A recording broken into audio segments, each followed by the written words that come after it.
베드로와 요한은 나면서 한 번도 걷지 못한 사람을 나사렛 예수 그리스도의 이름으로 걷게 했습니다. 사람들은 솔로몬 행각에 모였고 어찌된 영문인지 궁금했습니다. 베드로는 솔로몬 행각에 모인 사람들에게 우리 개인의 권능이나 경건으로 이 사람을 낫게 한 게 아니라 오직 나사렛 예수 그리스도의 이름이 이 사람을 낫게 했다. 너희는 예수님을 넘겨주었고 빌라도가 풀어주려고 했는데 너희가 거절했고 너희는 생명의 주를 죽였지만 하나님은 예수님을 죽은 자 가운데 살리셨고 그래서 예수님이 죽지 않고 살아계시다는 그 증거로서 오늘 이 한 번도 걷지 못한 이 사람을 낫게 한 것이라고 설교를 했습니다. 한참 말씀을 전하고 있는데 이제 제사장들이 성전 맡은 자와 사두개인들을 대동하고 베드로와 요한을 붙잡으러 왔다는 거죠. 자, 오늘 본문 1절 말씀을 같이 읽어보겠습니다. 1절 말씀입니다. 시작. 사도들이 백성에게 말할 때 제사장들과 성전 맡은 자와 사두개인들이 이르러. 여기 성전 맡은 자, 여러분 성경에도 주석이 달려 있겠지만 성전 경비대를 의미합니다. 성전 경비대장. 이 성전 경비대장이 누구냐면 예수님을 겟세마네 동산에서 사로잡을 때 바로 이 성전 경비대장들이 바로 예수님을 잡았어요. 불과 몇 달 전에 겟세마네 동산에서 예수님을 붙잡았던 성전 경비대가 오늘은 베드로와 요한을 붙잡은 겁니다. 도대체 무슨 잘못을 했길래 이 성전 경비대가 베드로와 요한을 붙잡았는가? 이 성전의 질서와 치안을 유지하기 위해 존재하는 이 성전 경비대가 베드로와 요한을 붙잡은 이유는 그들이 무슨 군중들을 충동질하고 소요를 일으키고 그래서 붙잡은 게 아니라 오늘 본문에 보니까 그냥 베드로와 요한이 싫은 거예요. 자, 오늘 본문 2절 말씀을 같이 읽겠습니다. 시작. 예수 안에 죽은 자의 부활이 있다고 백성을 가르치고 전함을 싫어하여. 베드로와 요한이 무슨 범죄를 저지른 거 아니에요. 베드로와 요한은 나면서 한 번도 걷지 못한 사람을 치유한 것뿐입니다. 오직 나사렛 예수 그리스도의 이름으로 그를 걷게 한 것뿐이에요. 솔로몬 행각에 모인 사람들에게 어떻게 그 사람이 건강하게 되었는지를 설명한 것뿐입니다. 무리를 선동한 것 아니고요. 성전 제사를 회방한 것도 아니고요. 시끄럽게 소요를 일으킨 것도 아니고요. 그런데도 제사장들이 베드로와 요한을 붙잡습니다. 이유는 싫어서. 특별히 어떤 부분이 싫으냐면 죽은 자의 부활을 얘기하는 게 싫은 거예요. 왜냐하면 이 죽은 자가 바로 자기들이 죽인 자거든요. 제사장들이 죽인 자거든요. 예수님이요. 자기들은 그 예수님을 죽였는데 그리고 그 예수님이 십자가에 못 박혀 돌아가셔서 숨을 거둔 걸 내가 봤는데 그 예수님이 죽지 않고 살아나셨다는 거예요. 자기들은 죽였는데 그분이 살아나셨다면 그분이 진짜로 하나님의 아들이라는 것을 의미하는 거고, 그러면 자기들이 죽인 사람이 진짜로 하나님의 아들이라는 건데, 나는 하나님을 섬기는 제사장인데 내가 그분의 아들을 죽였으니 내가 죽인 그 사람이 부활을 했다, 살아나셨다, 이분이 하나님의 아들이다, 메시아다라고 하는 메시지가 제사장들이나 사두개인들이나 영 거슬린 겁니다. 그래서 붙잡은 거죠.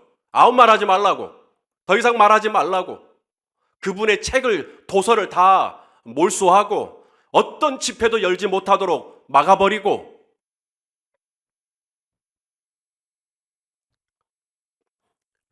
그런데 베드로와 요한을 붙잡은 시간이 오늘 본문에 보니까 날이 저물었네요.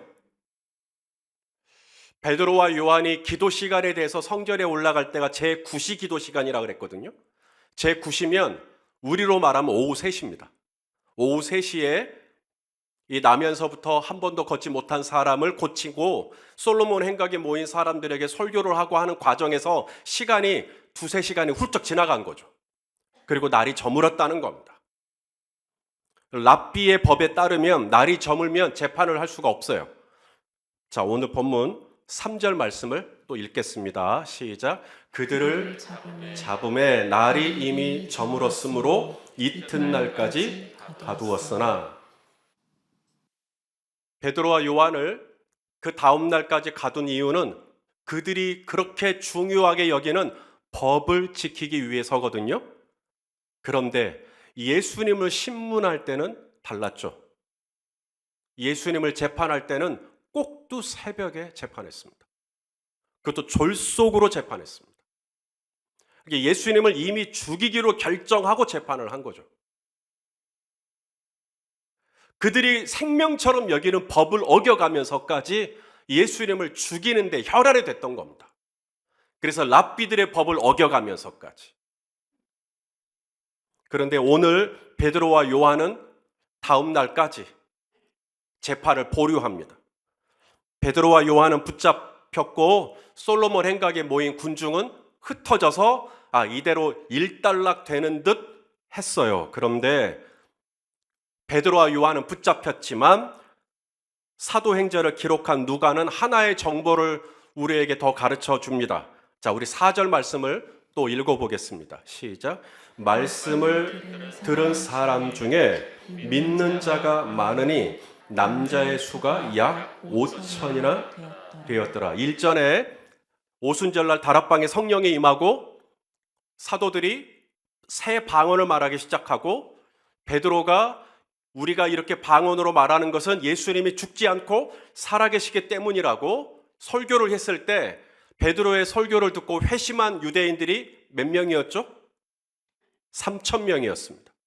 그리고 오늘은 나면서 걷지 못한 사람을 고치고 이 사람을 완전하게 낫게 한 것이 나사렛 예수 그리스도라고 전했을 때 베드로의 말씀을 들은 사람 중에 유대인 남자만 몇 명이요? 5,000명이 회심을 하고 돌아왔다는 겁니다. 베드로와 요한은 분명히 붙잡혔어요. 사람은 붙잡힐 수 있습니다. 몸은 붙잡힐 수 있어요. 육체는 매일 수 있습니다. 하지만 베드로를 통해 전해진 복음은 베드로와 요한이 붙잡혀서도 그 복음을 들은 사람 중에 무려 5,000명이 넘는 사람들이 예수님을 믿기 시작했다라는 거죠. 여기서 우리가 알 수 있는 건 사람은 매여도 복음은 매이지 않는다는 것을 알 수가 있습니다. 제가 지난주 중에 새가족 신방을 한 가정 했었습니다. 이 가정이 저희 교회에 오기 전에 거의 2년 동안 온라인으로 예배를 드리셨대요.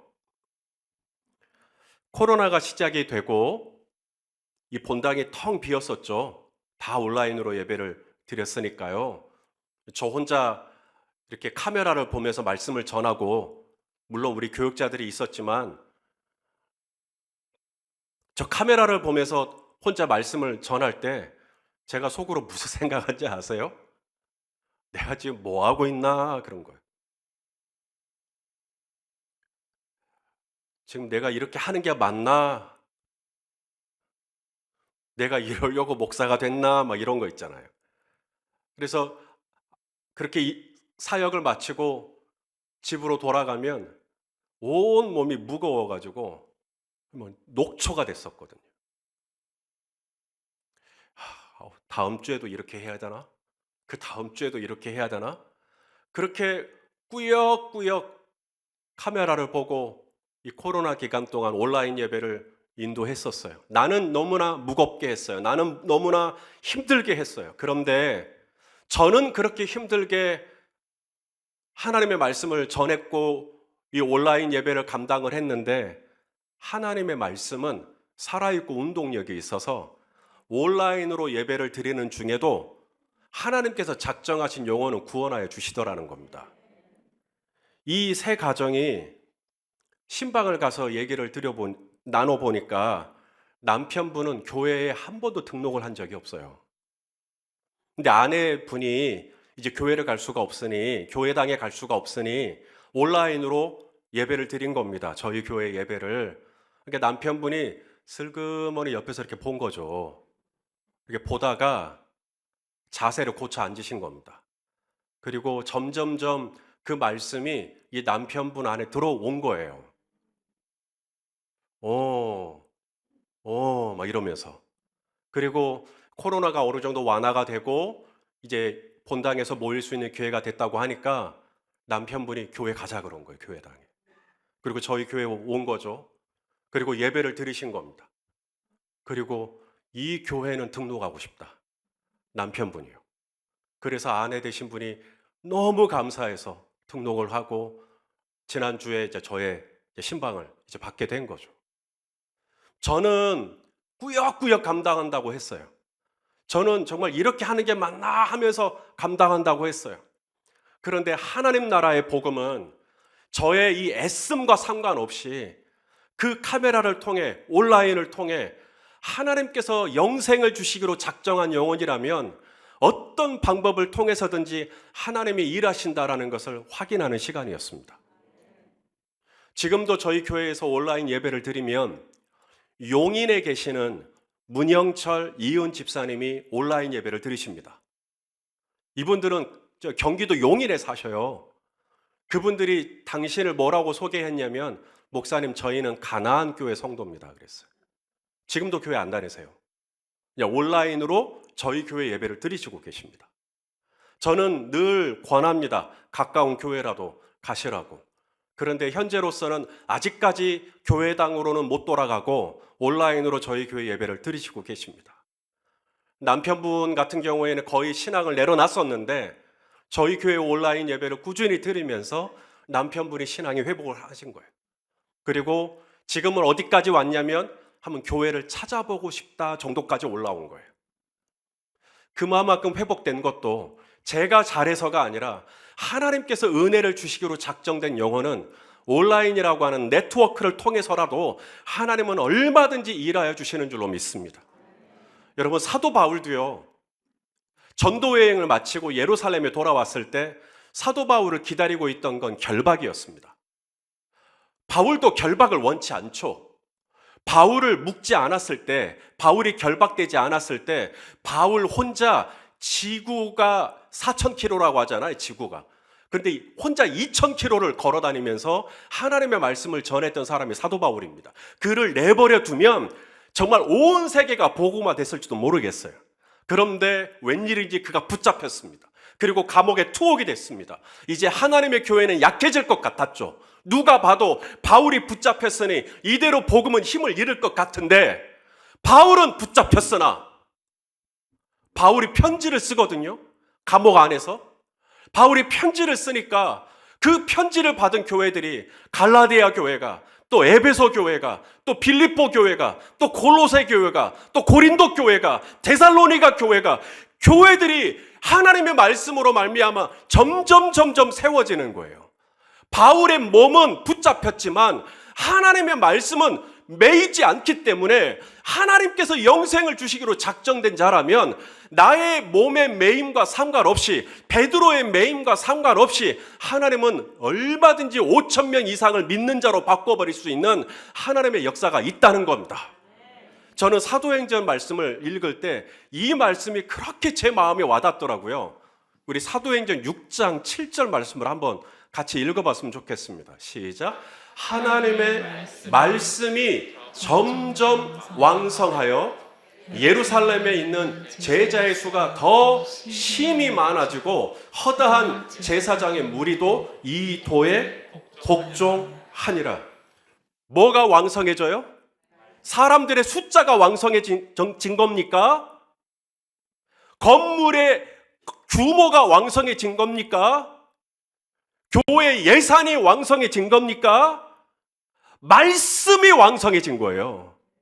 하나님의 말씀은 그 자체로 생명력이 있기 때문에 하나님의 말씀이 점점 흥왕하여 가니까 하나님의 말씀이 예루살렘 안에서 점점 믿는 사람들을 더 많게 하고, 심지어 제사장의 무리도 하나님의 말씀 앞에 굴복하고 회심하고 돌아오는 역사가 일어나더라는 겁니다. 말씀 자체가 일하시는 것이죠. 사람은 매여요. 아니, 제사장들과 성전 경비대가 와서 체포해서 가는데 사람은 매이죠. 몸은 매여요. 그러나 바울은 매이나 사람은 매이나 하나님의 말씀은 매이지 않습니다. 하나님의 말씀은 점점 왕성하여지고 하나님의 말씀은 살아있고 운동력이 있어서 누구라도 그 말씀을 들으면 하나님의 말씀 자체가 움직이기 때문에 하나님께서 은혜 주시기로 작정한 자는 은혜를 받을 것이요, 하나님이 구원을 주시기로 작정한 자는 구원을 받을 것이요, 하나님이 치유를 작정한 자는 치유가 일어나게 될 줄 믿습니다. 하나님의 말씀 자체의 능력이죠. 자, 요한과 베드로는 붙잡혔어요. 다음 날이 되었습니다. 이튿날 관리들과 장로들과 그리고 이제 서기관들이 모였다는 겁니다. 여기서 아주 낯익은 이름을 발견하게 돼요. 우리 5절, 6절을 같이 읽겠습니다. 시작. 이튿날 관리들과 장로들과 서기관들이 예루살렘에 모였는데 대제사장 안나스와 가야바와 요한과 알렉산더와 및 대제사장의 문중이 다 참여했다. 여기 대제사장 안나스가 예수님 신문했던 그 대제사장입니다. 그 새벽에요. 예수님을 제일 먼저 신문했던 대제사장 이름이 안나스인데, 이 안나스는 공식적으로는 은퇴한 대제사장이에요. 퇴직을 했어요. 은퇴를 했어요. 그런데도 예수님을 제일 먼저 신문했어요. 그리고 오늘 사례드린 공회원이 모여 있는데 제일 먼저 안나스의 이름이 거론됩니다. 이미 은퇴한 사람인데 이것은 영향력을 아직도 행사하고 있다는 얘기죠. 은퇴를 했지만. 그리고 이 안나스가 퇴임을 하고 그 뒤를 이어서 제2대 대제사장으로 부임한 사람이 안나스의 사위 가야바 대제사장입니다. 이 가야바 대제사장도 예수님을 신문했거든요.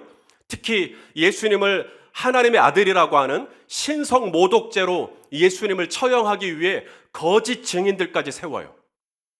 이 가야바 대제사장은 특별히 이 베드로에게는 잊혀질 수 없는, 베드로는 가야바 대제사장의 얼굴을 딱 보자마자 그날 밤이 떠올랐을 거예요.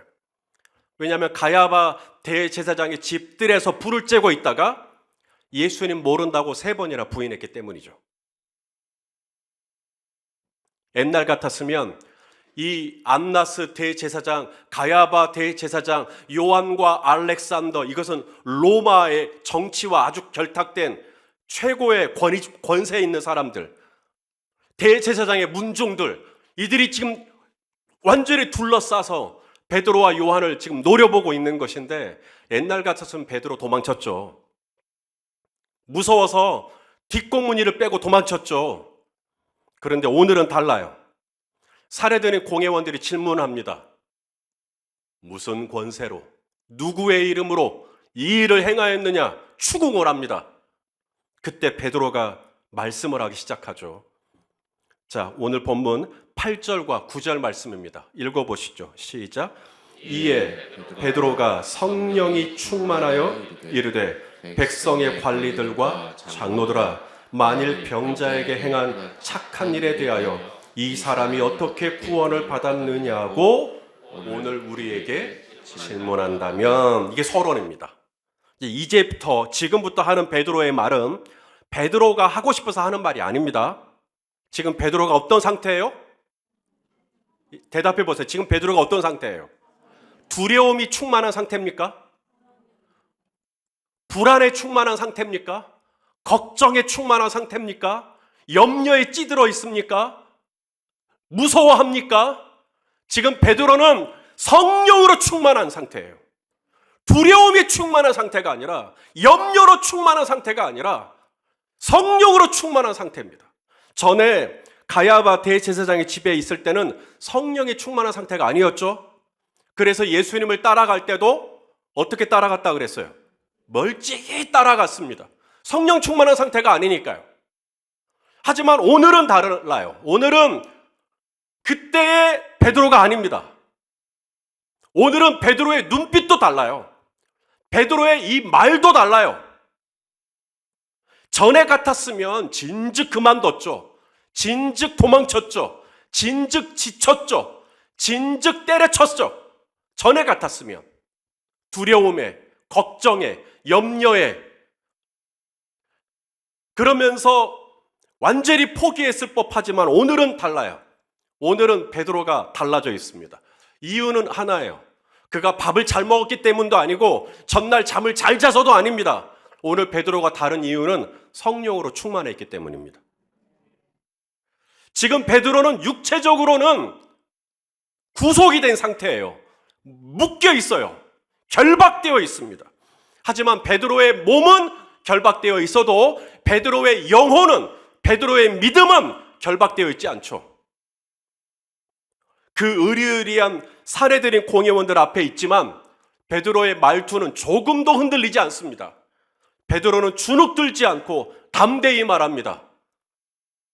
왜 우리가 이 일을 했느냐 물으신다면 당신들이 죽였고 하나님이 죽은 자 가운데 살리신 나사렛 예수 그리스도의 이름이 우리를 이 자리에 있게 했다고 그렇게 선포합니다.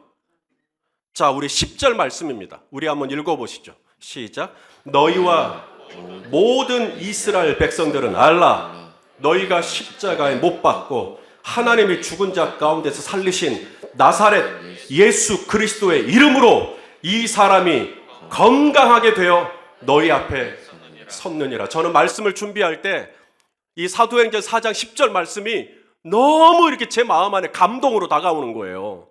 너무 멋있는 거예요, 베드로가. 이 말씀을 할 때 마치 들리지는 않지만 BGM 같은 배경음악이 쫙 깔리면서 베드로가 살해드린 공회원들 그 주변에 있는 얼굴들을 쫙 보면서 너희와 모든 이스라엘 백성들은 알라. 너희가 십자가에 못 박고 하나님이 죽은 자 가운데 살리신 나사렛 예수 그리스도의 이름으로 이 사람이 건강하게 되어 너희 앞에 섰느니라. 이렇게 말하는 것 같은 거예요.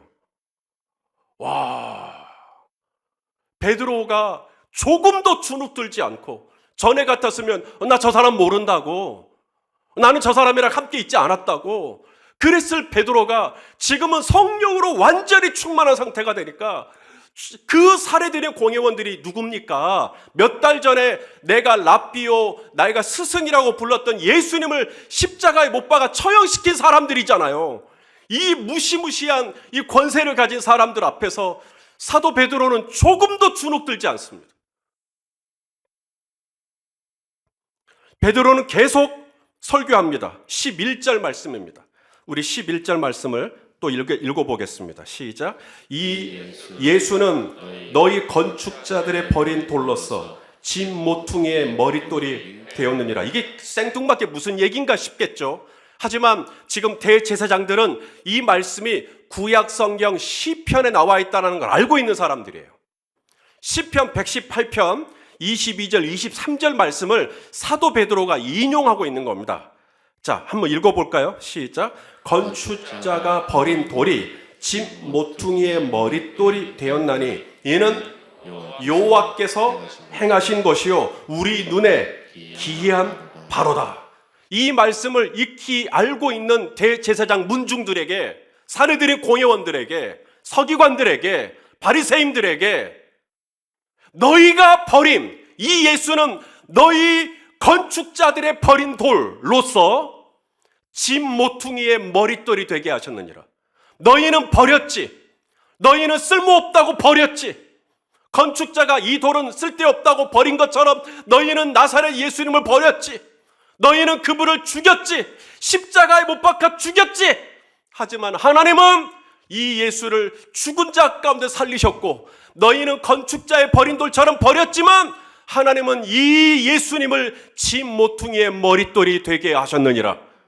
이렇게 지금 막 설교하고 있는 거예요. 저기 갈릴리 북쪽에 그 갈릴리 그 가버나움 그 시골 거기서 하루하루 고기 잡던 생계를 유지하던 배우지도 못한 무식한 베드로가 구약 성경의 시편을 자유자재로 인용하면서 지금 종교 지도자 앞에서 설교를 하고 있는 겁니다.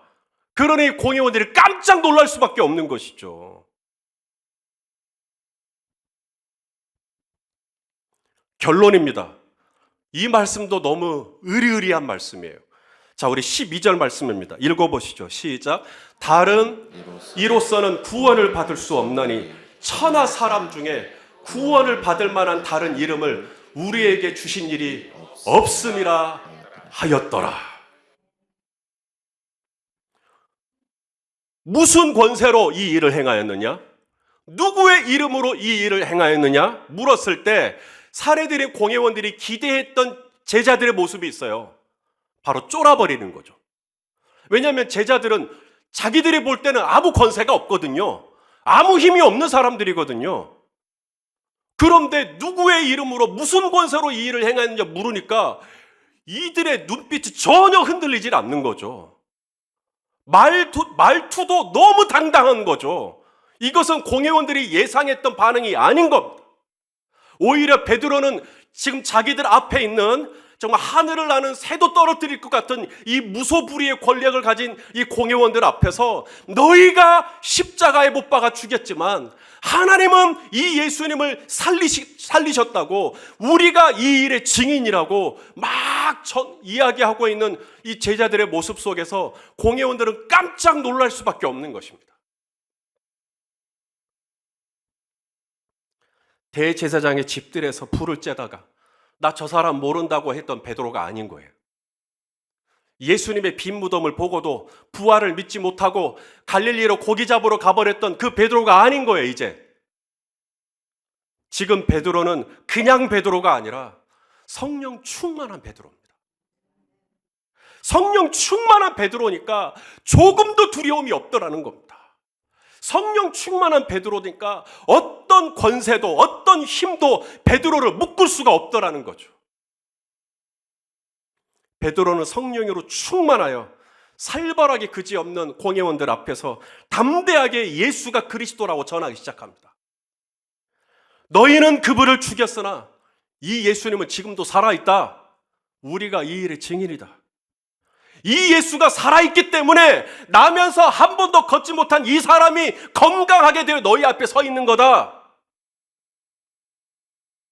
너희는 죽였지만 하나님은 살리셨고 너희는 버렸지만 하나님은 진모퉁이의 머릿돌이 되게 하셨다.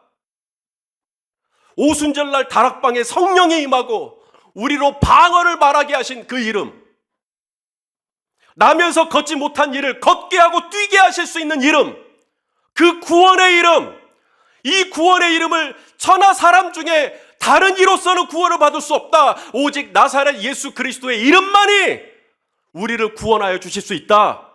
우리를 치유할 수 있고 우리를 자유케 할 수 있고 우리를 모든 묶임으로부터 해방시켜 줄 수 있다. 지금 베드로가 담대하게 설교하고 있는 겁니다. 사랑하시는 열린배들교회 지체 여러분, 때로는 질병이 우리 성도님들을 묶어버리는 것을 봅니다. 질병 때문에 너무 몸이 아프니까 질병만 하루 종일 묵상해요. 그래서 질병이 우리 성도님들의 몸과 영혼과 가정과 모든 관계를 다 잠식해버립니다. 질병에 사로잡혀서 날마다 주야로 질병만 묵상해요. 질병이 우리 성도님들의 숨통을 다 장악해버립니다. 때로는 재정이, 물질이 우리 성도님들의 손발을 묶어버리죠. 믿음 안에서, 신앙 안에서 좀 더 활기차게 했으면 좋겠는데 물질이 꽉 묶어버려요. 때로는 사람들과의 관계에 우리가 묶여버리기도 합니다. 또 끊지 못하는 죄가 있어서 그 죄에 우리가 묶이기도 하죠.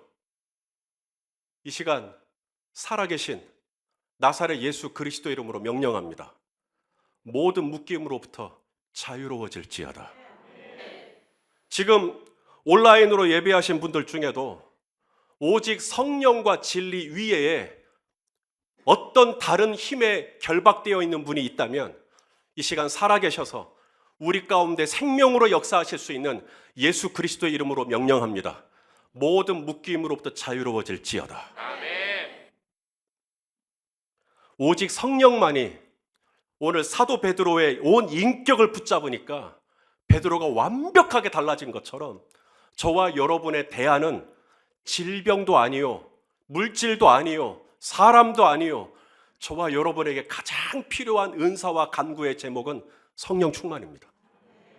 우리가 성령으로 충만해질 수만 있다면 오늘 공회원들 앞에서 당당하게 예수가 그리스도라고 전하는 베드로처럼 우리도 어떤 결박에도 묶이지 아니하고 우리도 강하고 담대하여 하나님을 전하는, 생명을 전하는, 복음을 전하는 하나님의 사람들이 될 수 있을 줄로 믿습니다.